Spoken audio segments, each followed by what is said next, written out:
오늘은 이 고린도전서 15장 20절 이하의 말씀을 통해서 예수님의 부활은 성도의 부활 승리를 보증합니다.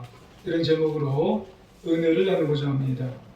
하나님의 은혜가 모두 위에 충만히 마시기를 주 이름으로 축원합니다. 우리 옆에 분들을 보면서 인사 한번 하시기를 원합니다. 예수님은 부활하셨습니다. 다른 분들을 보면서 한 번 더 하시기 원합니다. 예수님께서 부활하셨습니다. 예수님께서 부활하셨습니다. 잘하셨습니다.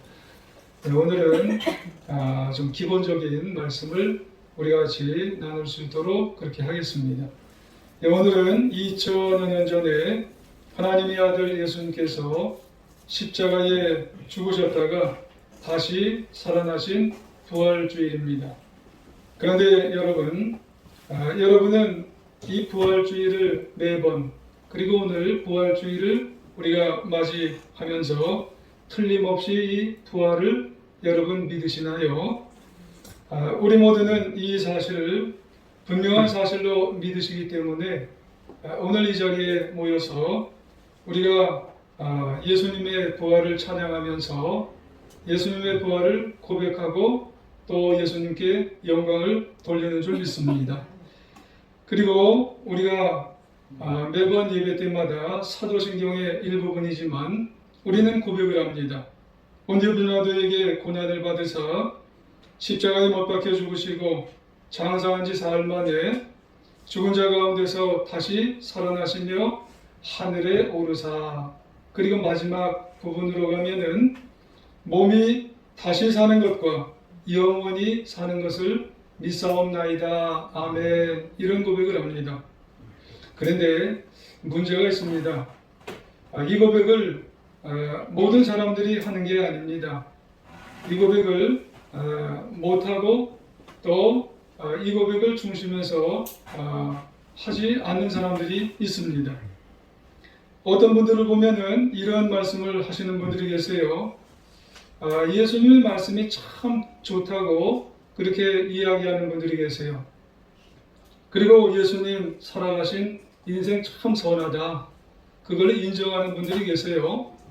그리고 예수님 다른 사람을 위해 죽으신 것, 그거 아무나 하는 것 아니다, 이걸 다 인정하는 분들이 계십니다.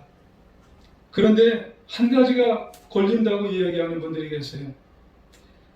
예수가 부활했다는 이야기만큼은 좀 그에게서 좀 빼놨으면 좋겠다, 이렇게 이야기하는 분들이 계세요. 상당히 많습니다. 그런데 이런 말씀을 하시는 분들을 보면 꼭 그래요. 자신은 다른 건 다 좋은데 그 죽은 자가 살아났다는 이야기가 걸려서 예수를 못 믿겠다는 그런 이야기를 하는 분들이 이 세상에 너무너무나 많이 있는 것을 보게 된다는 겁니다. 여러분, 안타깝게도 학문 중에, 학설에도 이런 학설이 참 많이 있습니다. 예수님이 부활하신 이후에 2000여 년이 흘러온 그런 시간이 우리에게 있습니다.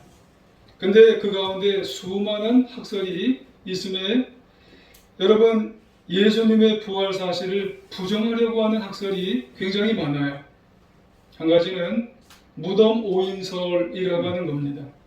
예수님의 무덤을 잘못 알고 부활을 전파했다는 그런 주장입니다. 또 한 가지는 기절설, 예수님이 완전히 죽지 않고 기절을 했다가 탈출했다는 주장이 있습니다. 또 한 가지는 도난설, 예수님의 제자들이 시체를 훔쳐다가 놓고 부활을 전파했다는 주장을 하고 있다는 겁니다. 또 한 가지는 환각설, 예수님을 너무 그리워한 나머지 환영을 받다는 그런 주장을 하고 있다는 겁니다. 또 한 가지는 신화설, 예수님은 실제 인물이 아니라 설화라고 하는 주장을 하고 있다는 게, 그게 많은 사람들에게 학설을 가지고 있는 게 2000여 년의 그런 주장이라는 겁니다.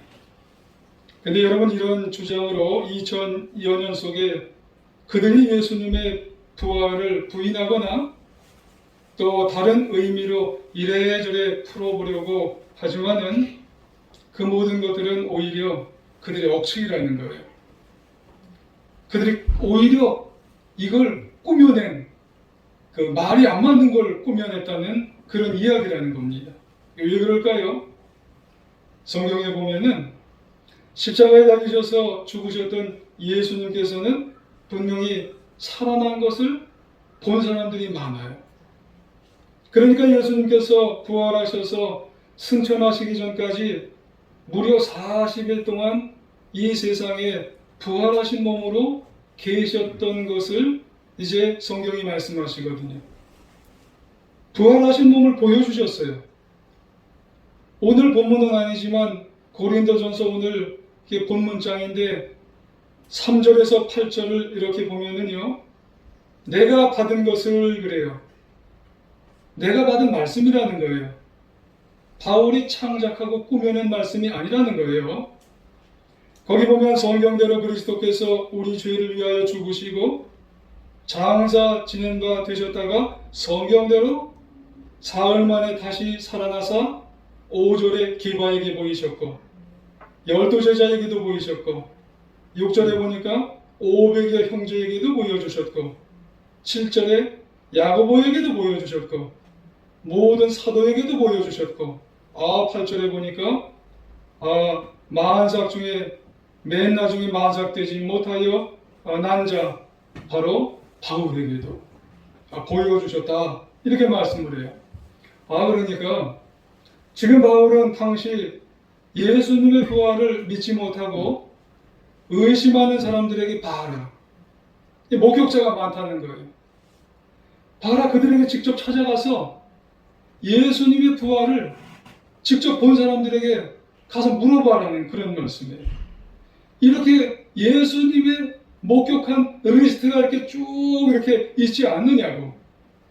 그 중에 바울 내가 직접 봤다고 그렇게 이야기하고 있는 것을 보게 되는 거예요. 그러면서 바울이 오늘 본문에서 아주 중요한 말씀 한마디를 이렇게 말씀을 하세요.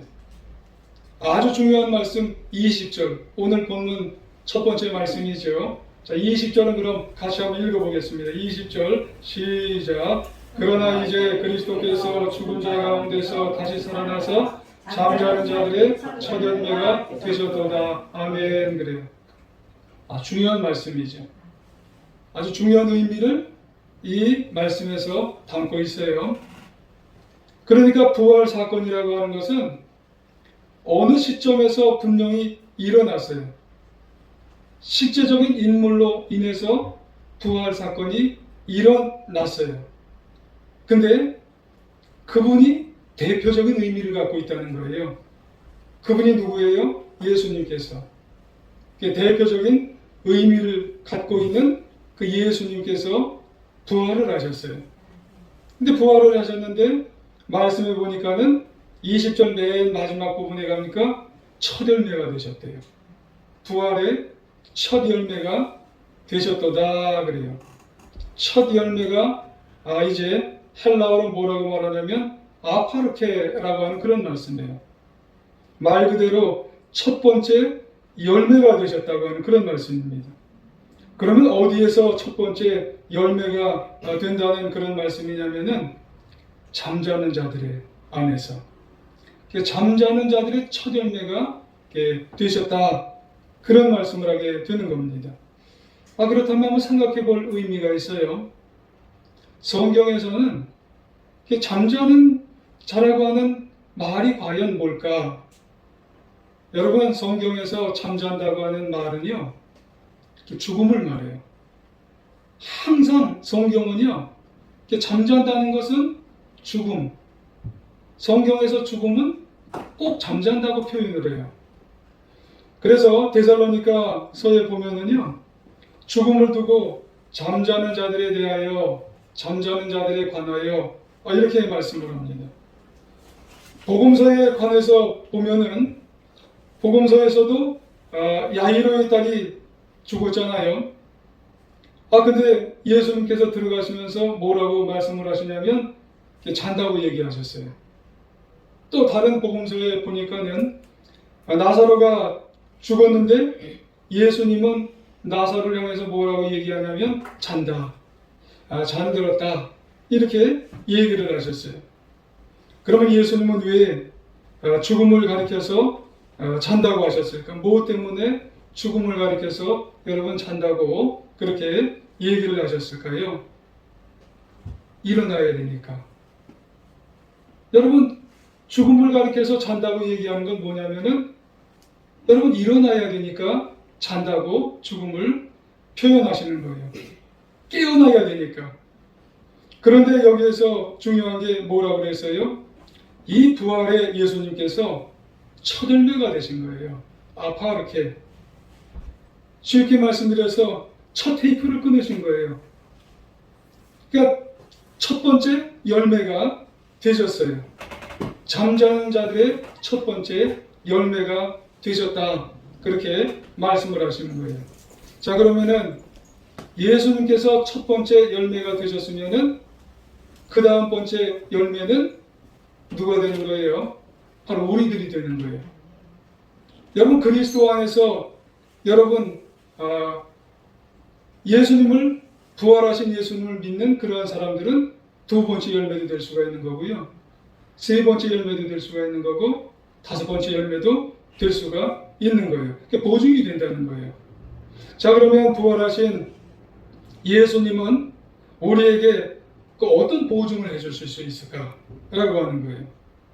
어떤 확실한 보증을 예수님 믿는 사람들에게 보증을 해줄 수 있을까? 구체적으로 한 세 가지 정도를 우리에게 부활의 승리를 우리에게 어떤 승리를 가져다 줄 수 있을까? 라고 하는 것을 말씀하는 거죠. 첫 번째로 예수님의 부활은 성도의 부활을 보증을 해줘요. 첫 열매인 예수님의 부활은 장차 잠자는 성도의 부활을 이제 보증을 해줄 수가 있다고 하는 말씀입니다. 자, 그런 의미에서 우리가 21절과 22절을 우리 함께 같이 한번 읽어보겠습니다. 21절, 22절 한번 읽어보겠습니다. 시작.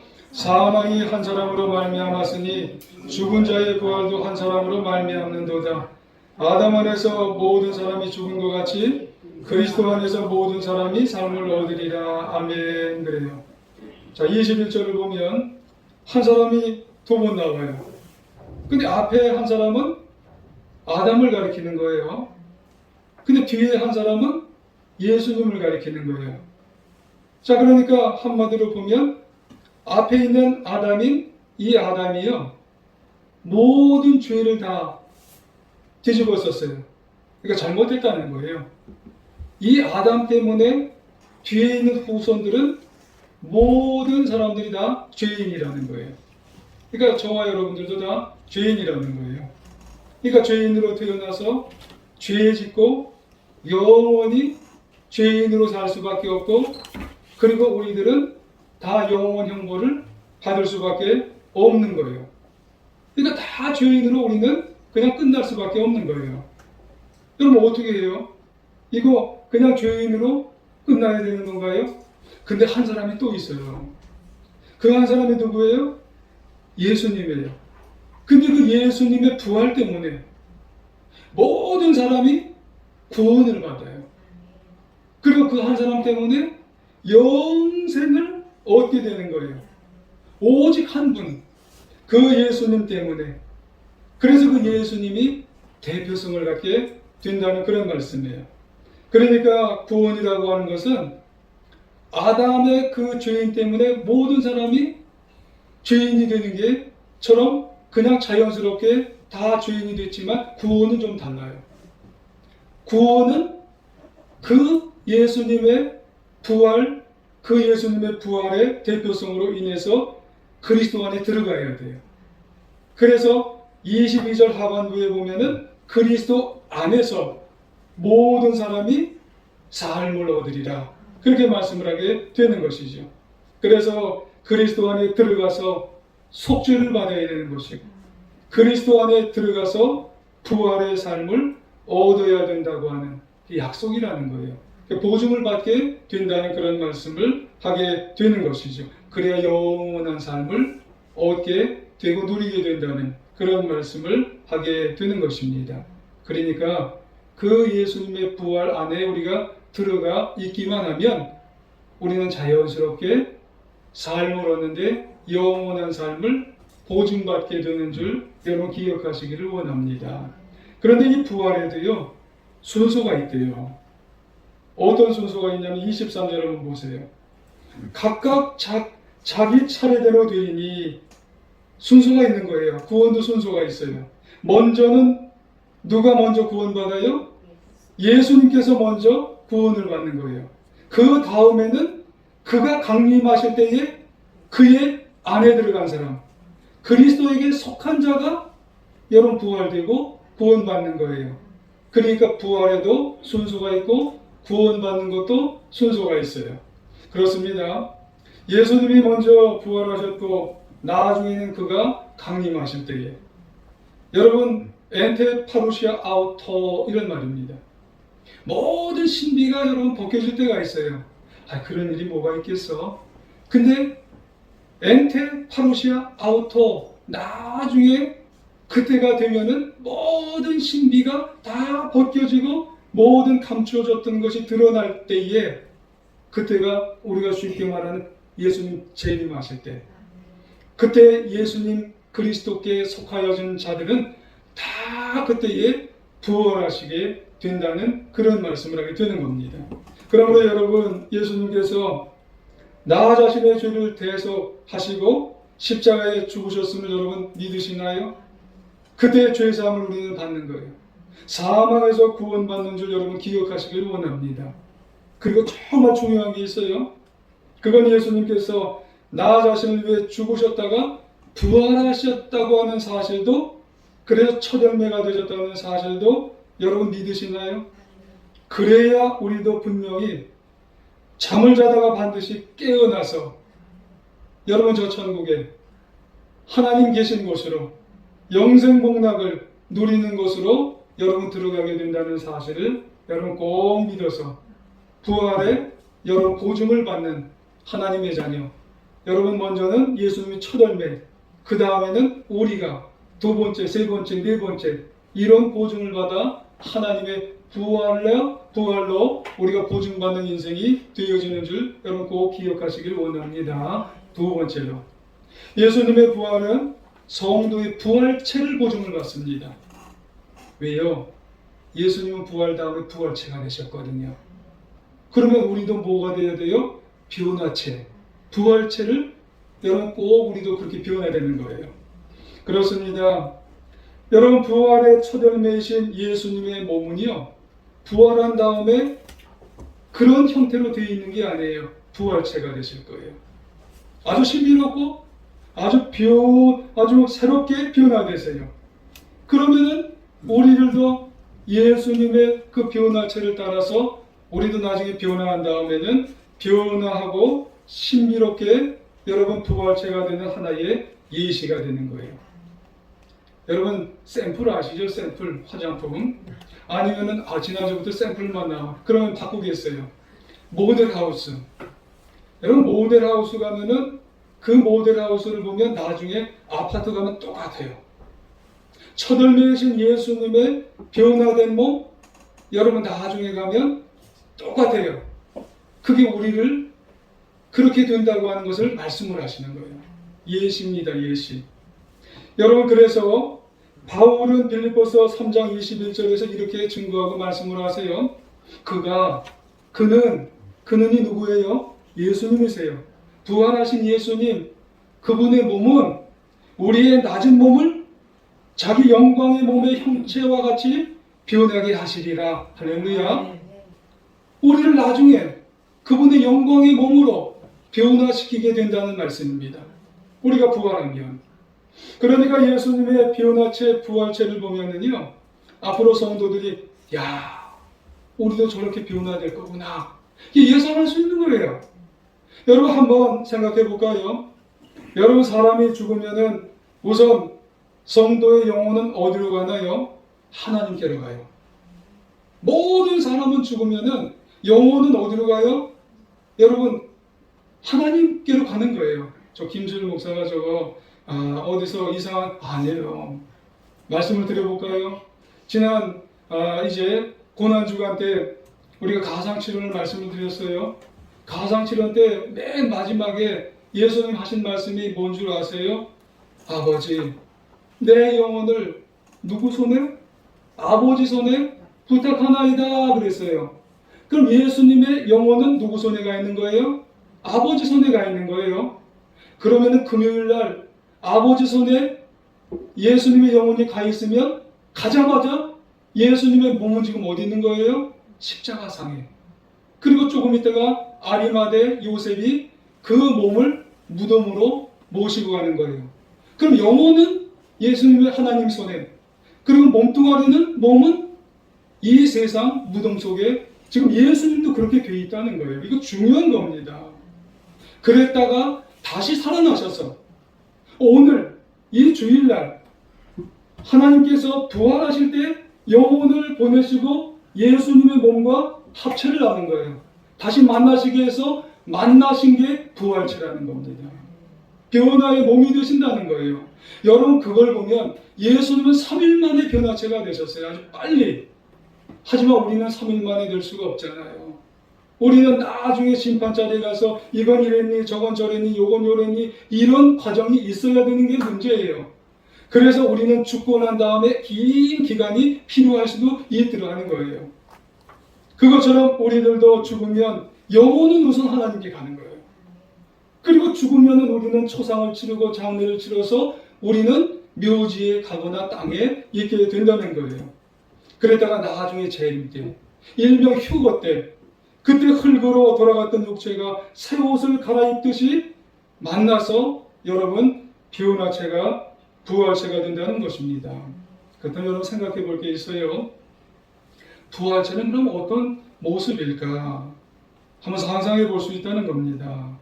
여러분 성경적으로 보면 누가복음 23장 36절 이하에 보면은요, 부활하신 예수님의 몸이 이렇다는 거예요.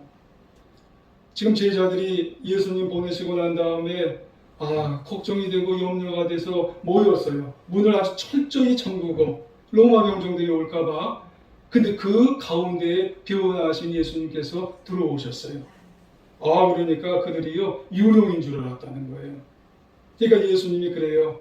야, 만져봐라. 야, 내 손을 만져보고 내 몸을 한번 만져봐라. 이렇게 얘기를 하셨어요. 그 자국을 보면서 거룩했다고 그랬어요. 영광스러운 모습이었다고 그랬어요. 그러면 우리도 나중에 변화체가 되면 거룩한 몸이 될 줄 믿습니다. 영광스러운 몸이 될 줄 믿습니다. 또 부활하신 예수님은 그들 가운데서 구운 생선 한 조각을 잡수셨대요. 참 난해한 거예요. 이걸 보면서 이거 변화하신 몸도 생선을 잡수시나? 그렇죠. 근데 성경이 그렇게 돼 있어요. 여러분, 변화하신 몸, 부활체도 예수님께서 제자들하고 생선 잡수셨대요. 여러분, 이 예수님이 음식을 변화하신 몸이 잡수시나? 요한복음 21장에 보면은요, 부활하신 예수님께서 생선을 구워 놓으셨어요. 예수님께서 제자들과 함께 잡수셨답니다. 사도행전 10장에 보면 베드로가 자기가 부활의 예수님을 모시고 함께 음식을 먹었다고 간증을 해요. 그러면 여러분 이거는 하나의 샘플이요, 우리를 향한 하나의 교훈이요 예시라고 그랬어요. 우리들도 나중에 변화체가 되고 부활체가 되면 먹을 수 있다는 거예요. 계시록 22장 1절 2절에 보면 한번 잘 들어보세요. 또 그가 수정같이 맑은 생명수의 강을 내게 보이니 하나님과 및 어린 양의 보좌로부터 나와서 길 가운데 흐르더라. 강 좌우에 생명나무가 있어 12가지 열매를 맺되 달마다 그 열매를 맺고 그 나무 잎사귀를 만국을 치료하기 위하여 있더라 그래요. 거기 가면 우리도 하늘나라 가면 변화된 몸이에요. 부활체입니다. 근데 거기에 생명수 강이 흐른답니다. 생명나무 과실이 있고 생명나무 열매가 있대요. 근데 그 물을 마셔야 되는 거예요. 그 잎사귀를 먹어야 되는 거예요. 그 열매를 먹는 거예요. 그래야 영원히 하나님과 사는 거예요. 보세요. 변화채, 부활채도 마시는구나. 잎사귀를 먹는구나. 이 열매를 먹는구나. 야, 그러고 보면은 예수님의 그 모습을 보면서 우리에게 가르쳐 주시는구나. 야, 이 모습이에요. 그리고 예수님이 방금 전에 누가복음 24장 36절 이하에 문을 잠궜는데 들어오셨대요. 요한복음 21장에 보면 똑같은 말씀이지만 문을 잠궜는데 근데도 들어오셔서 너희에게 평강이 있을지로다 그렇게 말씀하셨답니다. 정말 신비롭지 않습니까? 그러고 보면 부활체는 평소의 몸과는 다른 거예요. 시공을 초월한 자유롭고 신비한 놀라운 일들을 행할 수 있다라고 하는 말씀이에요. 예수님이 그러셨으니까 우리에게 그런 변화체 부활체로서 보증을 해주신다고 하는 말씀입니다. 그렇습니다. 야, 지금 우리의 육체는 한마디로 산노병사입니다. 약하지요, 늙지요, 병들지요, 언제 죽을지 모르고 썩어요. 근데도 예수님의 그 부활하신 변화의 몸을 통해서 우리도 꼭 여러분 그런 몸이 된다는 사실을 여러분 꼭 기억하고 믿음으로 받고 여러분 보증하시는 예수님의 그 말씀을 우리는 기억하셔서 한번 믿습니다. 여러분 잘 믿으시길 바랍니다. 이 확신을 가지고 부활신앙에 여러분 소망을 가지고 위로받고 끝까지 여러분 승리하면서 내가 그곳에 가서 여러분 예수님과 함께 하나님과 함께 승리하는 귀한 삶을 사시기를 주님의 이름으로 축원합니다. 한 가지 더, 예수님의 부활은 성도의 승리를 보증을 해줍니다. 우리가 세상에서 살면서 얼마나 많은 고난이 있어요. 얼마나 많은 시험을 당합니까? 참으로 많은 어려움을 당해요. 코로나도 있지요. 개인적으로 살 때도 있지요. 여러분 그러나 성도는 결코 좌절하거나 낙심하지 말아야 됩니다. 왜요? 사망 권세 이기시고 죽음을 이기시고 여러분 부활하신 예수님께서 우리와 함께 해주시기 때문에 그런 줄 믿습니다.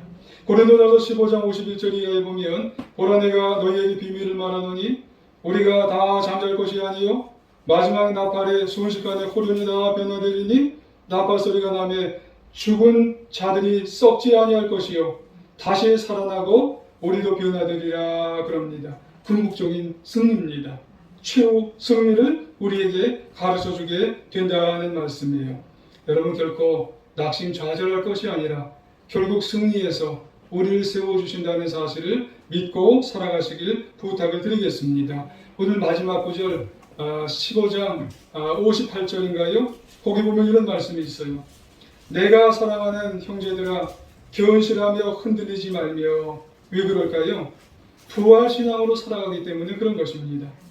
항상 주의 일에 힘쓰는 자들이 되라고 말씀합니다. 왜 그럴까요? 성도들이 이 땅에서 수고한 것들은 다 헛된 것이 하나도 없어요. 여러분 한마디로 부활신앙이 없다면 다 헛될 거예요. 여러분 이것도 안 해야지, 저것도 안 해야지, 이것도 못하지. 그러면 여러분 이 세상에서 사는 것은 너무너무나 헛될 거예요. 근데 부활신앙이 있기 때문에 헛되지 않습니다. 주 안에서 헛된 것은 하나도 없고 결국은 승리하게 만들어줄 것이기 때문에 우리는 끝까지 승리하며 살아갈 수 있는, 결국 이기게 만들게 해주는 여러분 승리의 모습을 가지고 살아가게 하실 줄 믿습니다. 여러분 어느 동네에서 꽃을 파는 할머니가 계셨대요. 아주 행복해 하셨답니다. 아주 미소를 피우며 또 그다음에 즐거운 모습을 가지고 살아가시는 그런 할머니래요. 근데 어떤 분이 이 할머니에게 가서 물어보셨대요. 할머니는 항상 그렇게 어떻게 미소를 짓고 기뻐하시고 즐거워하십니까? 이렇게 물어보셨대요. 그러니까 할머니가 내가 어떻게 항상 좋은 일만 있겠냐고. 나도 어려울 때 있다고, 힘들 때 있다고. 그런데 부활하신 예수님을 생각하니까 항상 나도 그 어려울 때 이겨낸다고. 예수님은 십자가의 고통을 당하시고 그리고 죽은 지 사흘 만에 부활하셔서 내가 어려움이 오면 사흘만 한번 견뎌보자. 그러니까 사흘만 한번 참아보자고. 사흘만 더 견뎌보자고. 항상 이 할머니는 사흘만 참아보자. 사흘만 참아보자. 아 근데 진짜 좋은 일이 생기더래요. 왜 사흘 후에는 부활이 있거든요. 좀 우습게 같은 소리지만 항상 사흘만. 여러분들도 어려움과 힘든 일이 있나요? 고난이 있나요? 사흘만. 사흘만 여러분 참아서 여러분 새벽이 와서 부활의 빛을 가지고 인생을 승리하며 기쁨으로 살아가는 우리 모두가 되시길 주의 이름으로 축원합니다. 여러분 부활이 분명히 있습니다. 부활은 승리를 가져다 줍니다. 여러분 이 세상에 있는 모든 사람들에게 특별히 우리 제2중학교 성도님들에게 여러분 부활은 기쁨이요 행복이요 승리입니다. 여러분 온전히 예수님이 우리에게 예수를 보여준 것처럼 나중에 부활체로 변화체가 되셔서 승리하는 귀한 인생이 되시기를 바랍니다. 부활의 첫 열매이신 예수님은 우리 모두에게 보증되셨어요.